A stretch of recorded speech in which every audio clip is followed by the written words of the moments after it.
Um, oh, nice, nice. Oh, this looks very clear and everything. I got a new camera the other day. Um, I figured if I'm gonna go live, I have to make sure the quality is clear enough. So um, the visual is better, the sound quality is a lot better.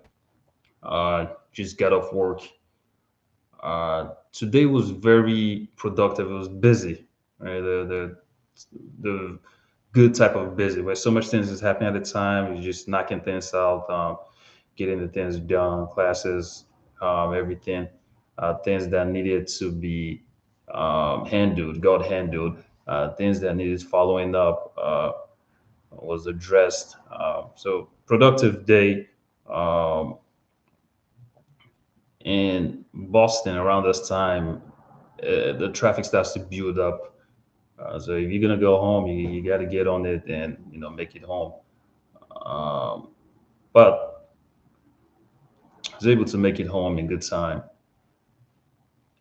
Anyway, what I want to talk about is, so I watched a very fascinating video the other day, and it was a gentleman called Bob Proctor, and the name of the video was called "Do You Know Yourself?" And he said really fascinating things, like things I spend a lot of time thinking about. It's like I catch myself every time thinking about, like, what is the objective of life? Like, what are we doing this for? And what's the best way to actually live it?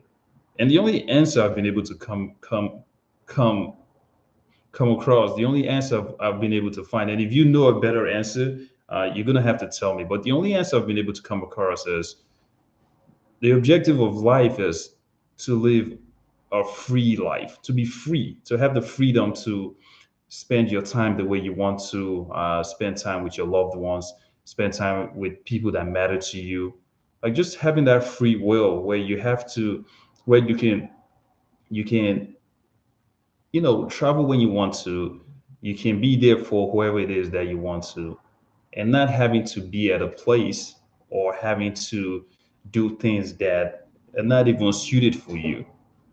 A lot of times we get in this situation in life where we're forced to do things because of, what it could be. You have bills to pay, you have children to support, and then it just gets very clogged, and you wonder, like, every day starts to feel the same. Um, it doesn't feel so much. There's no purpose in it. You're just waking up and going about your day, and that's not it. There has to be more. There's more than it, and it just feels like the universe listens to you. And this video was, on my feed and everything. I spent a lot of time on YouTube, just watching quality things and just learning so much. It's my new favorite thing. But the video is called "Do You Know Who You Are?" And he was being interviewed. It's an old video. It might have been in the 70s, or maybe a little bit later than that. But he was talking, and while he was talking, I took so many notes down. And the first thing he talked about was discipline. And I like the way he speak, because before he would explain about something, he would always give a definition of what it is. And he talked about discipline. He says discipline is the ability to give yourself a command and follow it, right? It's the ability to give yourself a command and follow it. That's what discipline is. So if you say, I'm going to get up at 5 in the morning, right? You're saying it in hindsight. And if you comes to that time, 5 in the morning comes in and you get up, then you're a disciplined person because you did what you said you were going to do. And it just starts to build up, and you become this person who keeps up to their word, and it starts to translate with the way people see you, right? So when you say something, it's credible because people know that you do the things that you say. But before you get to that point, you have to get to the point where you can tell that to yourself and follow up on it. And then he talks about like how do results happen, right? How do people get the results that they want? Like, you know, you know, he was analyzing life. So if you're not satisfied with the life that you have, then the result is coming from the input you're putting into, right? The input is what is the things you do that is creating the result that you're currently having now, whether it's favorable or not. If you want to address your result, if you want to change your result, and say you want to change the life that you have and you're not satisfied with it, then you have to change the input. You have to do things differently, or you have to improve the way you do things, or you have to change something about it. It's not random, he was saying. And it says, how do results happen, right? It says we're only limited by weakness of attention and the poverty of imagination, right? Meaning, we have to stay focused and we have to use our imagination, right, to imagine things to imagine a life that we want, to imagine something that builds the world that we really truly want. So the imagination is powerful. A lot of people underestimate it all the time. They'll tell you, like when you dream big and you want more for yourself, they're gonna tell you like they're gonna tell you, no, be realistic. And it's like, no, no, don't be realistic. Like, use your imagination and dream about the things that you want. If you're gonna be realistic, then you're limiting yourself. I would not be realistic for the things that I want. I'm gonna exceed the things that I want. I'm gonna say things that are so far high up that it makes me feel charged just thinking about it. So I'm not gonna be realistic and say something that doesn't make me feel good. I get no energy if I'm gonna be realistic about something that's not empowering me. So no, I'm gonna say the things that I want in a way where it makes me wake up in the morning and ready to go, because it's exciting, it sounds very good, it feels very good, it's something to strive for. So he talked about that. And it says results always tell the truth, right? So don't kid yourself. You can kid yourself all you want, but look at the result. The result tells you what is going on, like what you're actually doing. uh, and to be able to shape your future, you have to be willing to be able to change your paradigm, right? Your paradigm is the way you think, the things that you believe, the the life that you see yourself living is what your paradigm is. If you want a better situations, you have to imagine it first. If you can imagine it, then it's possible, it's doable, right? Too many times we fall short of using this God-given imagination that we have. Like it's the only ability, is one of the many abilities that we have that makes us superior beings, makes us human being. Like you can imagine that you're living in a very whatever it is, whatever life you want, you can imagine that, and you can wake up feeling that, feeling charged, and you can wake up, working your way towards it and doing whatever it takes to get there. So for me, I want to be free. I want to live a life that is free, where I can spend my time with my family, I can spend my time with my loved ones, I can travel to anywhere in the world I want to. you know I can spend my time exactly how I want to. And that starts from imagination. You have to imagine it, and it's so clear. It's never been clearer. It's so much vivid. It's vivid than it's ever been. And the things that I want for myself, and it's the same thing I tell my students, that you got to imagine the life you want for yourself. You like, the world is so much bigger than this classroom you're in. Like, it's so big. Like, you guys got to get out. You have to, read books, and you have to talk to people that are doing the things that you admire, right? You got to open your eyes. Like it's like everything is there. It's just the awareness. If you don't have the awareness, then you don't see it. Many times people see the things that they don't have. You know, they see all the lack, and they see all the limitations. Like, oh, I don't have this. Oh, I don't have this. My this died. My this. My It's like I understand all of those things are happening, but you're not seeing the great things in your life. Like you're not seeing the chance that you have to start over. It's a new day to like get up and do it differently. And there's so much going on. Like it doesn't make sense. It doesn't make so much sense. There's so much out there. The world is so much more just great. It's just the way you see it. So if your imagination is poor and your imagination is not strong enough, then you're gonna think the world is like that. The people that achieve the things that they want and succeed and get all the things that they want out of life, they have a very strong imagination, and it's very empowering, you know. And they imagine it first, and then they go after it. So you don't get it first. You have to have it. You have to have it imagined first. You have to believe it is first, and then it becomes what people would call like reality. It's like faith and believing. Like when they say seeing is believing, but people have it backward. You have to believe it first before you see it. So that's that. But then he talked about thinking. It says thinking is a skill which can be learned, such as typing and playing the piano. Right?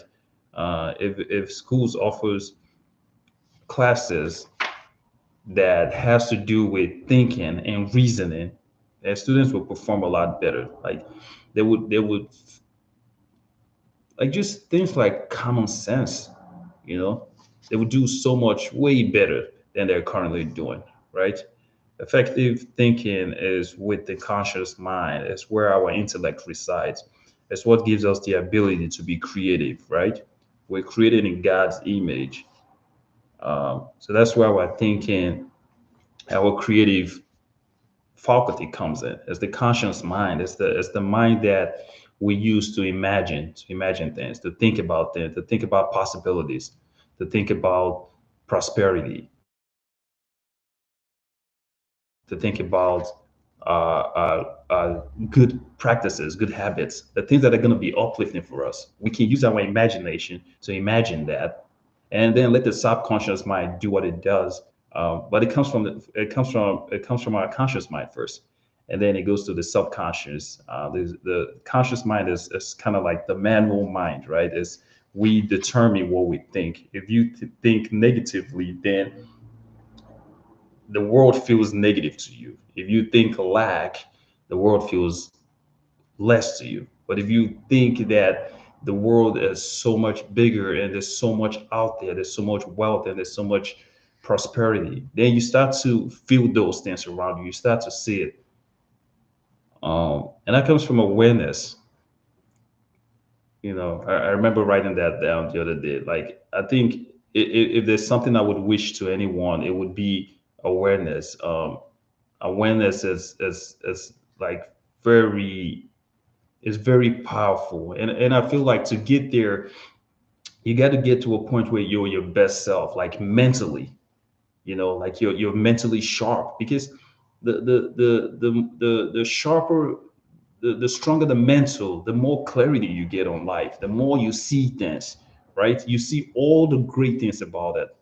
A person who is not, then they don't quite see you. They can't even, like, even when you compliment them, like, yo, you look great. They don't even know how to take it, because mentally they don't feel like that about themselves. So that's why it matters to be very sharp mentally. But I'm going to look for where I wrote this, that about awareness, because it really matters.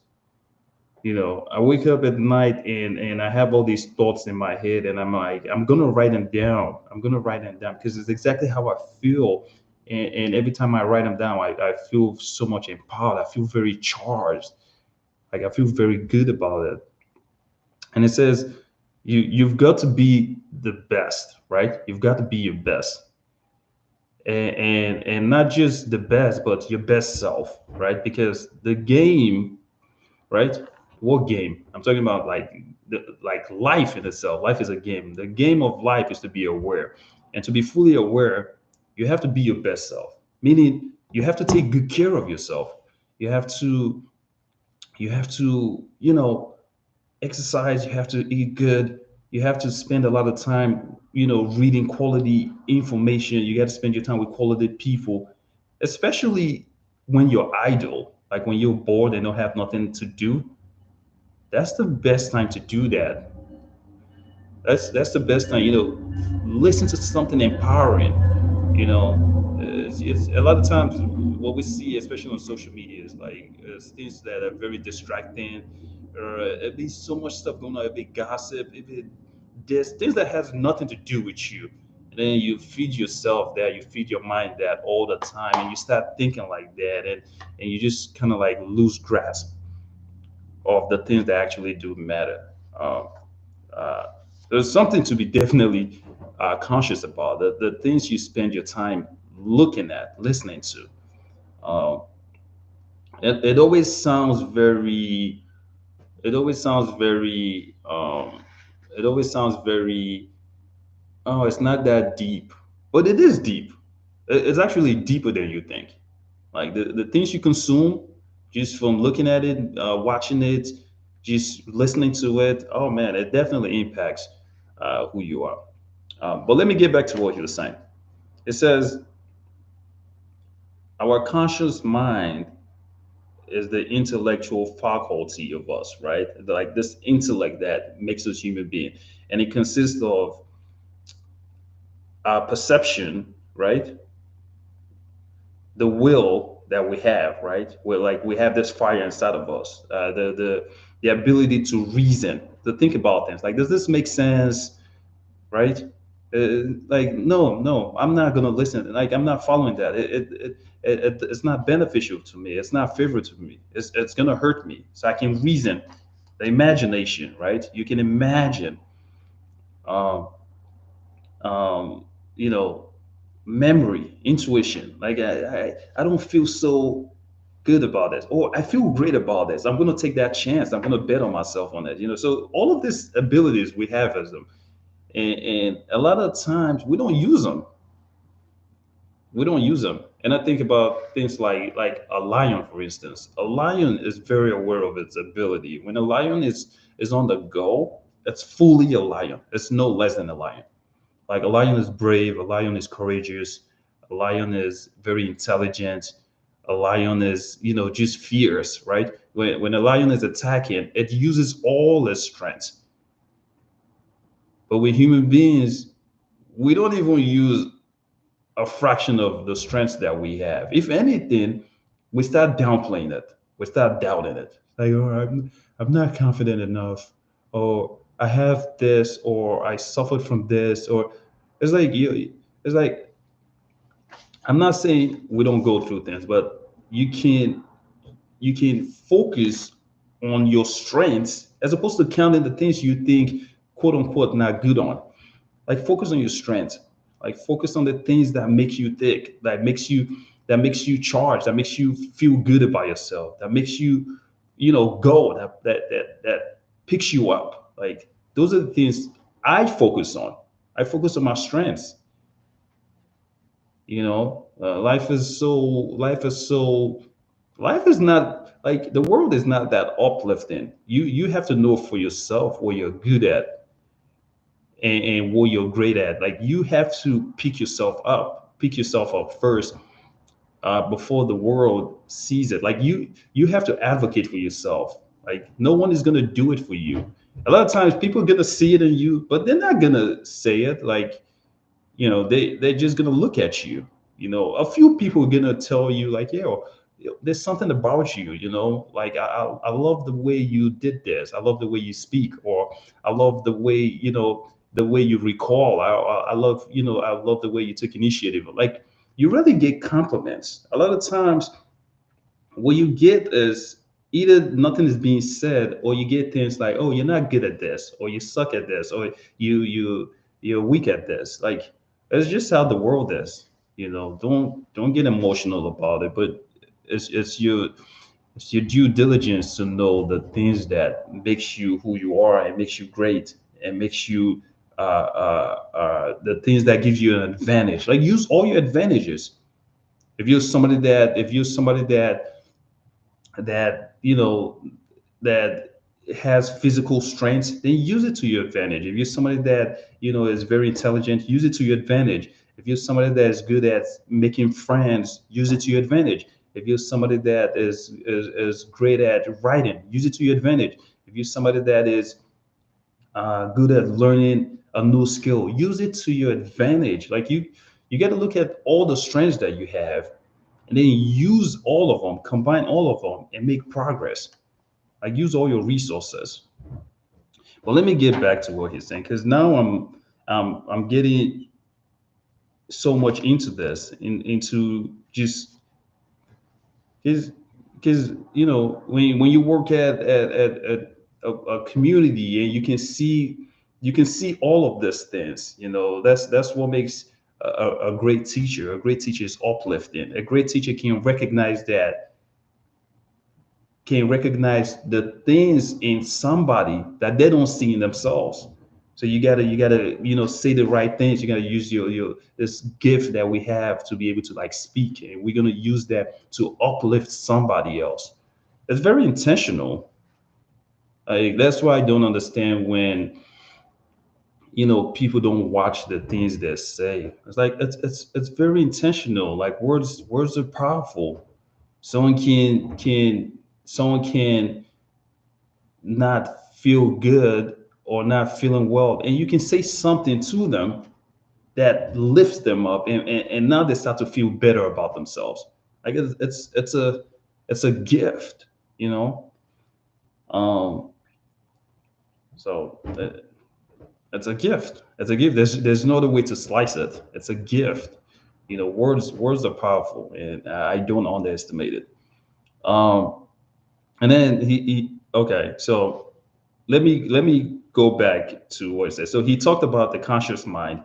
He talked about the subconscious mind, right? The conscious mind is the intentional mind. It's the things that we think, the possibilities that we have, the places that we want to go, the dreams that we have. That's why they say, like, dream big, right?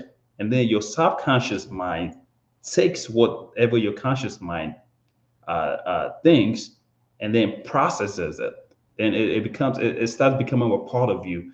So the things you think and the things you believe, your subconscious mind starts to make a thing of it, starts to process it, and start to develop it. And over time, if you do that long enough, you're gonna achieve, you're gonna reach everything you set yourself for. You're gonna do it. So the mind is very powerful, is what he was explaining. He's saying, school gave us knowledge, valuable knowledge, like, how to be book smart, and how to maybe read, or and how to write, and things like that. But they don't quite teach how to think and reason. A lot of time in my class, I teach algebra and I teach math, and I enjoy teaching math. But I catch myself a lot of time teaching about life. Like, the moment school is over, life starts. The moment you walk out of that school door, life begins. Right? Every experience, every encounter, whether you ride on the bus, you're walking home, parents come to pick you up, you got to be able to navigate life to the best that you can, in a way that you win, that is favorable for you. Like, you want to win. And a lot of times you're going to learn that away from school. School is going to give you the knowledge that you need, the way to articulate, to calculate all of those things. But away from it, you're going to have to know how to navigate the other things. And that's where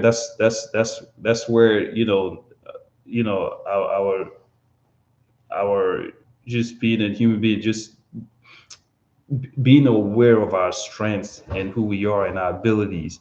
That's where it comes in play. Because how else are you going to do it? Uh, it says he says, you must create a space for the good that you desire, right? So if you were someone that always doubt yourself, and to achieve great things, achieve big things, you have to get to a point where you absolutely do not doubt yourself. Like there has to be zero doubt. And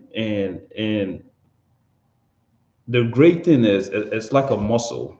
Like you work it long enough, then you start to become that person that when you do something, you're fully 100% believe that you can achieve it, that you can do it, as opposed to like mixing a little bit of doubt in it. Because when you start doubting yourself, you're taking away from your belief. When you believe in yourself, you're taking away the doubt. So whatever it is you want to do, you want to get to a point where you 100% believe in that, where you're not going back and forth because you're believing and doubting. Like that's not gonna get you, that's not helpful. That's not gonna get you, forward. Um, it's not gonna do it. So you must create a space for the good you desire. If you doubt it, try it. Get rid of the limiting beliefs. When people try to do things and say, "I can't do this because," it's like, how about not say that? How about I'm gonna do this and I'm gonna go about it this way? Like, how about possibilities? As opposed to like just automatically thinking you cannot do something. I once read something where it says to be successful, you don't need permission to be successful. A successful person doesn't need permission to do the things they want to do. They go after it and they figure a way out. A person that knows so much, not so successful, finds all the reasons in the world why something is not going to work. Like that is, that's not good. Like that's not good. Not good at all. Um, you know, And then, okay, so it's like, so what's the definition of a successful person, right? Because everyone talks about success all the time, and what usually comes to mind is the person that comes to mind is success is, wealth, or a lot of money in the bank, or a lot of followers, or just flashy things like nice big mansions, houses, and everything. But that's not the true definition of success. That's not what a successful person is. A successful person is excuse me, a successful person is somebody that knows exactly where they're going, and they also know how to go about it, right? A successful person is someone that know where they're going, and they know where they're going and how to go about it. So they know the direction, they know what they want out of life, and they know how to get it. That's a successful person. It doesn't matter what field it is. It doesn't matter what it is. If you know what you want and you go after it, that absolutely makes you successful. Um, what else? What else? It says uh, he talks about reading a book called uh, Think and Grow Rich. I think it was by Napoleon Hills. And a lot of people talk about the book, and it's a book that talks about believing in yourself and literally how to be successful. So the secret is, I once read in the book where it says, when you read a good book, though the second time you don't see something in it that you didn't see before, you see something in yourself that wasn't there before, right? So when you read a good book through the second time, you don't see something in it that you didn't see before. You see something in yourself that wasn't there before, right?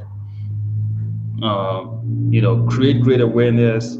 It says the missing link in all systems of education known to civilization today may be found in the failures of educational institutions to teach students how to organize and use knowledge after they acquire it. We should understand the real meaning of the word educated. The word education comes from the word educo, and it's derived from the Latin word, and it means to draw out or to develop from within, right? So to be educated, it comes from the inside, right? An educated person is anyone who has developed the faculties of their mind that they may acquire anything they want or its equivalent without violating the rights of others, right?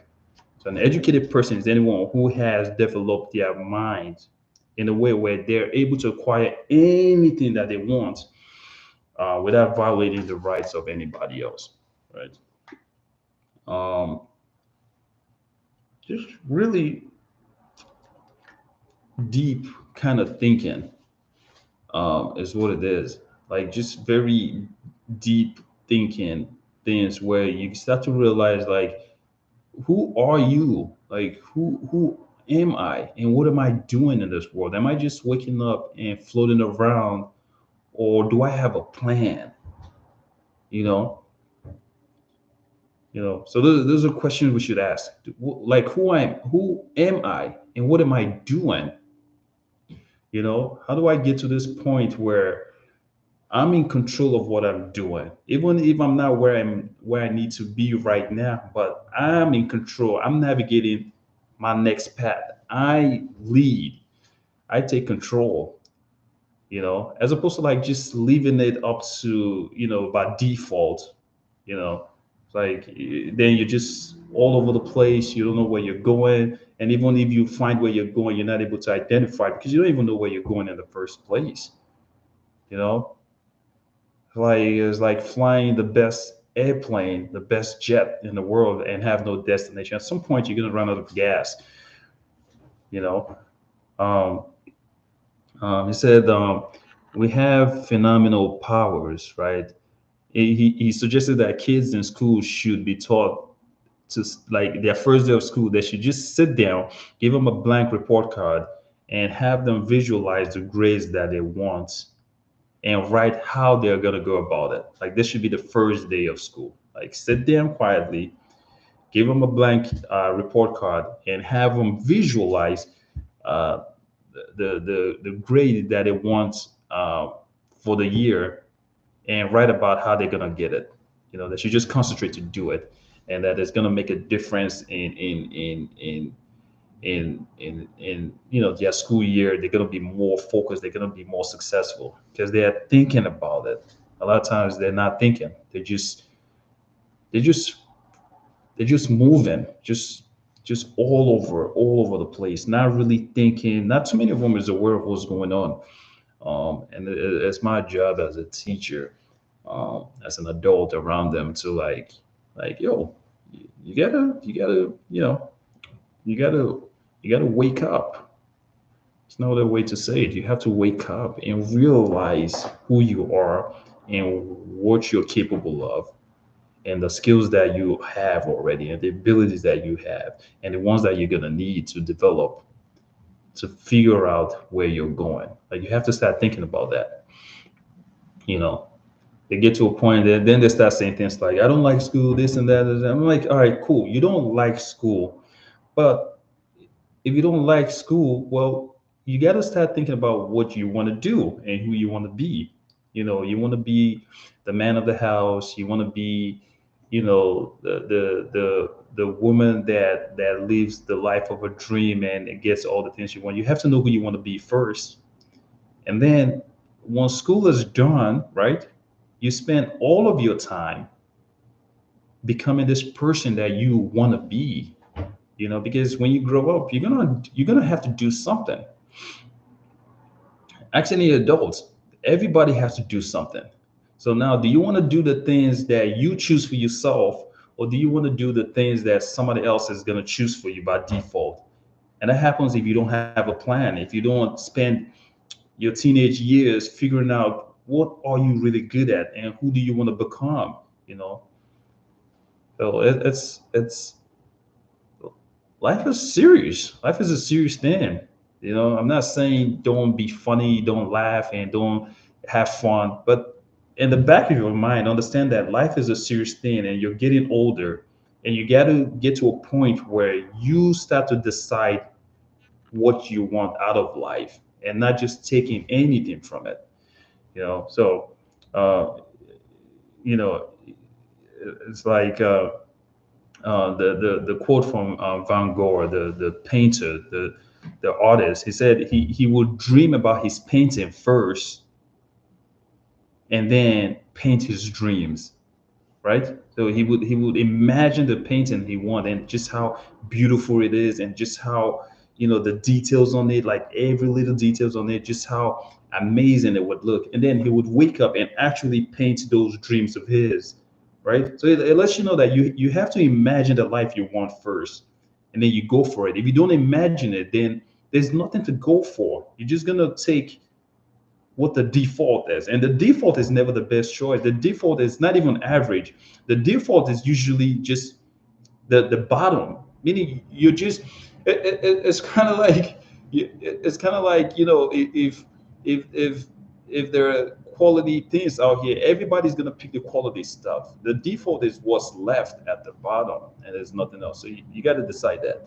um, you know it says our thoughts controls our feelings controls our actions, and then we can take control of our thoughts. So if you can control your thoughts, it controls your actions, which controls your feelings, right?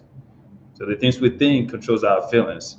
The things we feel controls our thoughts, our actions, and we can definitely control our thoughts, right? That's what makes us amazing. We have this thinking capacity to imagine anything we want. Simon.